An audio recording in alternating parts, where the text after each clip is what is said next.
I'd like to ask you a question. How do you approach God? How do you connect with Him? Now, most of us think of two options.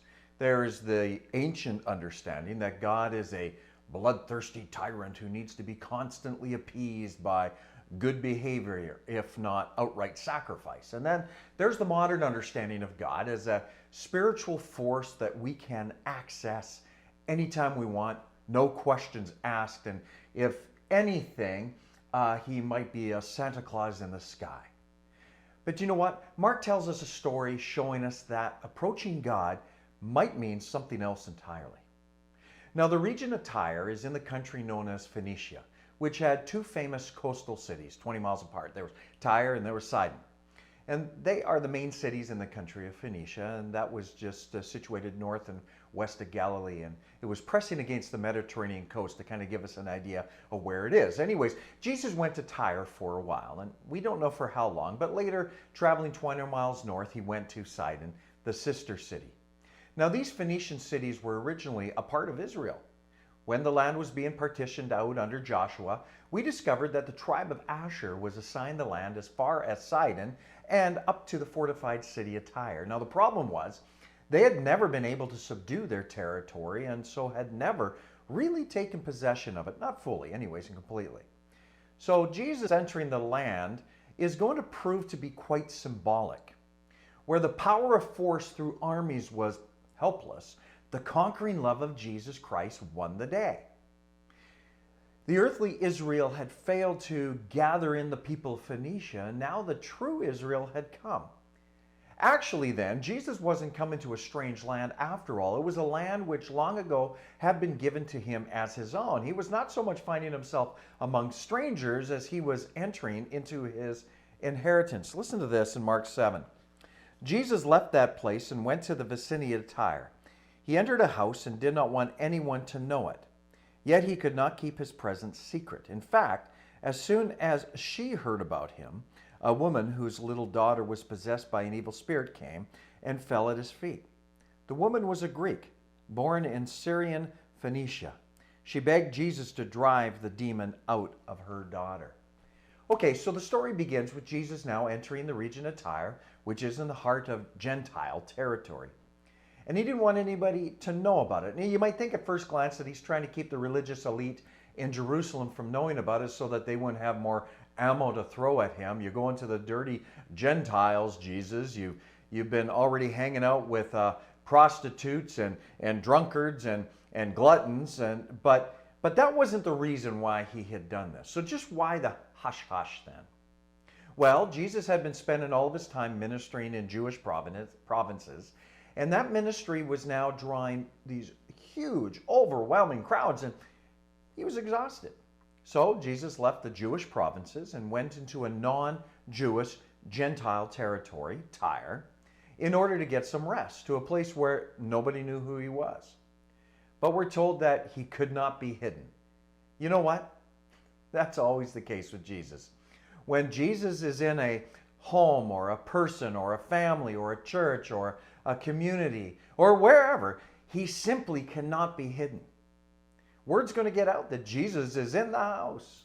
When Jesus is in our lives, at home, in our workplaces, where we play, here at LifeBridge, word's going to get out. You can't keep him secret. In fact, we're beginning to see that happening with many of us more and more, aren't we? And that happens here. He can't hide. So a troubled mother who just so happens to be one of those unclean Gentiles hears about his arrival and makes her way to Jesus to beg for help that she desperately needs. And when she meets him, she discovers that even though she thought she came to him, he had actually come for her. That's because Jesus came for the broken, the sick, the outsider, the sinner. Now, because this woman is a Greek or a Syrophoenician from Tyre, that meant that she would have known the Jewish customs because the area she's from is so close to Galilee. So, of course, she'd know that she has none of the religious, moral, and cultural credentials necessary to approach a Jewish rabbi. I mean, she's a Phoenician, she's a Gentile, a pagan, a woman, and her daughter has an unclean spirit. Here was a descendant of the avowed enemies of Israel. It's entirely possible that this woman, in fact, was a worshiper of the false god Ashtoreth. Yet she comes to Jesus seeking help. Apparently, her idols had been unable to assist her at all. In fact, they had actually contributed to the problem with the evil demons within her daughter. Even so, she knows that in every way, according to the standards of the day, she is unclean and therefore disqualified to approach any devout Jew, let alone a rabbi. But you know what? She doesn't care. She enters the house without an invitation.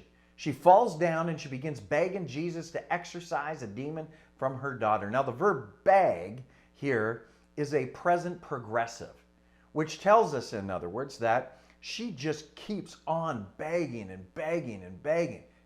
Now, you'd probably understand the scene if you have ever had kids or grandkids waiting for you to get up out of bed Christmas morning to open up those presents, and they're standing by your bed and they're persistently asking, now?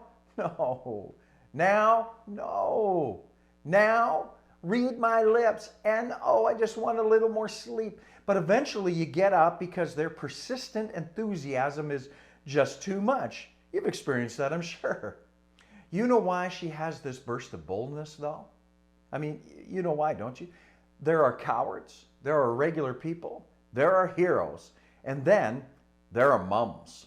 Mums and dads are not really on the spectrum from cowardice to courage, because if your daughter is in trouble, you simply do what it takes to save her. I mean, it doesn't matter whether you're normally timid or bold. Your personality at that moment is irrelevant. You don't think twice, you do what it takes. I'd step in front of a bus for my kids, and most of you would probably do the same thing. So it's not at all that surprising that this desperate mom is willing to push past all the barriers. Now, what is Jesus' response to this woman as she is down on the floor begging? Well, the story continues. First, let the children eat all they want, he told her, for it is not right to take the children's bread and toss it to their dogs. So what is Jesus' response to this woman as she is down on the floor begging? He calls her a dog. Understand that dog was not the well-loved pet that it is today. In fact, more commonly in that culture, it was a symbol of dishonor. To the Greek, the word dog meant a shameless and audacious woman. To the Jew, it was equally a term of contempt. In fact, the Jews used this word to refer to sodomites and sexual deviants and pedophiles. As well, the Jews often called the Gentiles dogs because they were considered unclean. No matter how you look at it, the term dog seems to be an insult, doesn't it? How then are we to explain Jesus' use of that word here? Because that doesn't seem to reflect what we know of Jesus to this point, is it? Here's why. It's actually a parable. Now, the word parable means metaphor or likeness, and that's what this is. Now, one key to understanding it is the very unusual Greek word that Jesus uses for dogs here, the word he actually used. He uses a diminutive Greek tense that really means puppies. A modern English example might be the word babe or baby. You know, when I ask Debbie, hey babe, can I help you with vacuuming? We understand that the offer to vacuum would probably shock her, yet we'd also understand that there's love and affection in the use of the word babe. But when an older brother calls out to his younger brother, quit being such a baby, we understand it to be an insult, don't we? I got to tell you, there were more fists thrown in my house growing up because of one of my three brothers calling one of the others baby than I could ever count. And I'm sure you'd believe me if I said I was never involved. But now remember, the woman is a mother. And so Jesus is saying something to her that she'd relate to. You know how families eat, he's saying. First the children eat at the table, and afterwards then their pets. They'll eat too, but later. So it's not right to violate that order. The puppies must not eat the food from the table before the kids do. Now, if you go to Matthew's account of this incident, he gives a slightly longer version of Jesus' answer in which Jesus explains his meaning. I was sent only to the lost sheep of Israel, he said. Jesus was concentrating his ministry on Israel, and he was concentrating on that ministry for all sorts of reasons. He was sent to show Israel that he was the fulfillment of all Scripture's promises, the fulfillment of all the prophets and the priests and the kings, and the fulfillment of the temple. But after he was resurrected, what did he say, if you recall? He immediately said to the disciples, "Go to all the nations." His words then are not the insult they appear to be. What he's saying to the Greek woman then is this: please understand, there's an order here. I'm going to Israel first, but then I am going to go to the Gentiles or the other nations. I'm going to do that later. Now, she understands that, but also apparently understands something in that word first that others, I don't think, caught. She understands the bigger meaning of first, and that is that if there is a first, there must also be a second. And when she hears this, she moves beyond seeing him as just the Jewish Messiah. She now sees him as her personal hope, her salvation, because he is that and more. And as a result, she sees him as being worthy of her worship. Now, in Matthew's account of the story, we read that she actually bows down to him and she humbles herself at his feet. She gives him the worship that he deserves. And then she appeals to him for the help that she needs on that basis. You see, she gets it. His words are not the insult that they first appear to be. As Jesus speaks with this woman, he never slams the door of hope in her face. Now, without a doubt, his tone of voice probably made all the difference. In fact, I always imagine that Jesus must have had a twinkle in his eye as he spoke to her, and she would have immediately caught the meaning. The image of a beloved puppy sitting under the table while the family eats a meal. I mean, it sits there hoping and expecting that someone will slip it a morsel of food. The puppy can see the food, it can smell the food, it knows what it wants is within its easy reach. It knows it doesn't deserve the food, it just needs someone to acknowledge it and give it a bite. When this woman sees Jesus, hope springs eternal in her heart, which is why she's able to continue. She now can have real hope for what she doesn't deserve, yet absolutely need. Listen to her reply. "Yes, Lord," she replied, "but even the dogs under the table eat the children's crumbs." In other words, she says, "Yeah, Lord, but the puppies eat from the table too, and I'm here for my small crumb." Jesus has told her a parable in which he has given her a combination of a challenge, but also an offer, and she gets it. She understands that Jesus will give us what we don't deserve, but we do need to ask. Now, in those days, people didn't have or use knives or forks or even table napkins for eating with. What they did was they would eat with their hands and they'd wipe their hands on chunks of bread, and then they'd toss the bread into the floor where the dogs ate it.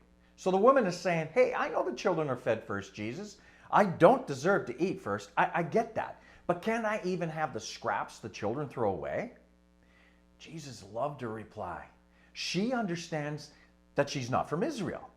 She doesn't worship the God that the Israelites worship. Therefore, she doesn't have a place at the table. And she accepts that. She isn't even offended. She doesn't demand her rights. You know what? In our Western culture, we don't see this type of chutzpah often, do we? We seem to feel the need to always stand up and fight if we feel that our rights are being trampled on, or assume that our rights are being trampled on even. We're quick to stand on our dignity, our goodness, and say, "Hey, this is what I'm owed." But this woman isn't doing that at all. She's showcasing a rightness to her boldness. She's not saying, "Lord, give me what I deserve on the basis of my goodness."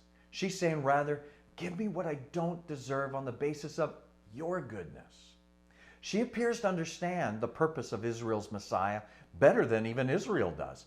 She shows through her determined attitude that she completely trusts in the sufficiency and the surplus of Jesus. His provision for his disciples in Israel will be more than enough to provide for someone like her as well. I mean, think about how ironic that is here. Jesus seeks desperately to teach his own chosen disciples, and yet they're dull and they're uncomprehending. Jesus is reluctant to even speak to a walk-on pagan woman, and after one sentence, she understands his mission and receives his unmistakable approval. Now, how is that possible? Well, the answer is that the woman is the first person in Mark's gospel to hear and to understand a parable of Jesus. That she answers Jesus from within the parable, that is in terms by which Jesus addresses her, indicates that she's the first person in this gospel so far to actually hear the word of Jesus and then get it.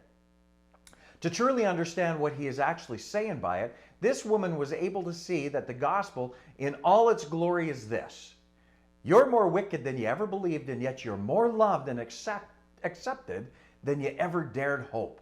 Let me say that again. You are more wicked than you ever believed, and yet you're more loved and accepted than you ever dared hope. Listen, on the one hand, she is not too proud to accept what the gospel says about her unworthiness. She doesn't get her back up and say, how dare you put me in a box? I don't have to stand for this. But on the other hand, she doesn't insult God by being too discouraged to take up his offer. I mean, look, there are two ways to fail to let Jesus be your hope or to be your Savior. One is by being too proud, having a superiority complex so that you don't accept his challenge and his invitation. Oh, I don't need him.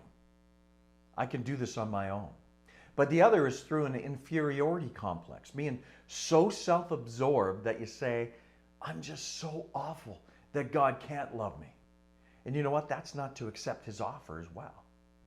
I'm thinking what most folks would have done is thrown up their hands in frustration, and they had stormed off in anger saying, I don't need this. So much for your God of love, for your message of compassion and your narrow, bigoted religion. I don't want anything to do with a God or religion like that. That's the way many react when they don't get what they want. But not this woman. She persisted in spite of everything that was thrown her way. Now why? She persisted because too much was at stake. Listen, her little daughter needed to be delivered from her bondage. Her family needed to be saved. She needed help, and she was determined to get it. A crumb might have been all that she would get, but she knew that a crumb from his hand was more than enough. A crumb from his table was bigger than the bondage her daughter was held in. And so she wouldn't give up until she got what she needed. And she ultimately received what she came for, because though the disciples didn't realize it at the time, he had actually come for her. In fact, Jesus came for all of us. The fact that Jesus reached out to this Gentile lady has a massive implication about the distinctive nature of Christian salvation. In Jewish religious culture, it was understood that one's standing with God was predicated foremost upon their Jewish ethnicity and secondarily upon their degree of religious practice. Therefore, to be ethnically Gentile or non-Jewish was to be inherently outside of right standing with God. Ethnicity, then, was an important factor for your status before God. But right before this, you might remember that we saw Jesus wiping out the distinction between clean and unclean foods. And now, here, we're seeing him wiping out the distinction between clean and unclean people. Just as the Jew would never defile his lips with forbidden foods, so he would never defile his life by contact with an unclean Gentile. But Israel was never intended to be the end of God's saving purpose, but the means to the end. The reason Jesus came to Israel was to bring salvation to Israel so that Israel could be the means to Gentile salvation. And we, Gentile Christians, are the fruit of that today. In addition, in Jesus' day, women were also regarded as social outsiders in society and also in the religious spheres. Back then, one man's testimony held as much weight in court as 3 women's testimonies combined. It's interesting that Jesus and then the early church were the original champions for women's rights. To be a woman before the church came on the scene meant social inferiority and religious marginality and political inequality. But everything changed because of Jesus and his church preaching a language of equality. A message that said all are welcome to come before God, regardless of gender. But for this woman at this time in her culture, it meant that she immediately had 2 strikes against her: being a Gentile and being a woman. Yet this woman is the first one to hear and understand Jesus' parables in the entire Gospel of Mark. This account in and of itself shows a great deal about the nature of salvation that Jesus welcomes into the world. A salvation for all people groups and all people statuses, completely independent of people's religious merit or gender and totally dependent upon his grace. The fact that Jesus reached out to this Gentile woman fundamentally shows that Jesus comes for all those who are broken and sick, the outsider and the sinner. Of course, all people, because of our inherent sin, are positionally alienated from God, which means we're all spiritually broken and sick and outsiders and condemned. In other words, he came for all of us. You know what? This story from Mark shows us that it is only until you realize that you have no leverage in your position before God that you will finally begin to hear and understand his voice and call on your life. Just like this Gentile woman who had nothing to offer Jesus, who was not deserving in any way. She learned that we must lean on his grace alone. Well, finally, I'd like to point out that what we can glean from this account is that Jesus rewards our persistence. In 1953, a fledgling business called Rocket Chemicals Company and a staff of 3 set out to create a line of rust prevention solvents and degreasers for use in the aerospace industry. And it took them 40 attempts to perfect their formula. They could have given up long earlier, but they decided to keep going and keep going and keep going. Finally, after 40 attempts, they perfected it. The original secret formula for WD-40, which stands for Water Displacement 40th Attempt, is still in use today. I mean, what a story of persistence. Well, the woman in this story displayed a persistence that amazed Jesus. Despite all of the obstacles, she didn't give up. With bold persistence, she pushed her way through the dark corridors of difficulty, of desperate need, and of rejection. And the result? Jesus commended her for her faith. In fact, this woman is only one of 2 people Jesus referred to as having great faith. The other person was a Roman centurion who came to Jesus to have Jesus heal a sick servant. And amazingly, both of these people were Gentiles. Jesus had tested her resolve with hard words, and she had risen to the challenge. Her faith actually exceeded that of the people he had come to save. Here was a Gentile dog that had more faith than the Jewish scribes and the Pharisees and the Sadducees and the priests. And that gave her the reason to keep asking. Look how Jesus responded to her persistent asking. And he said to her, "For this statement you may go your way. The demon has left your daughter." She went home and found the child lying in bed and the demon gone. Jesus had promised, and she witnessed the fulfillment of his promise.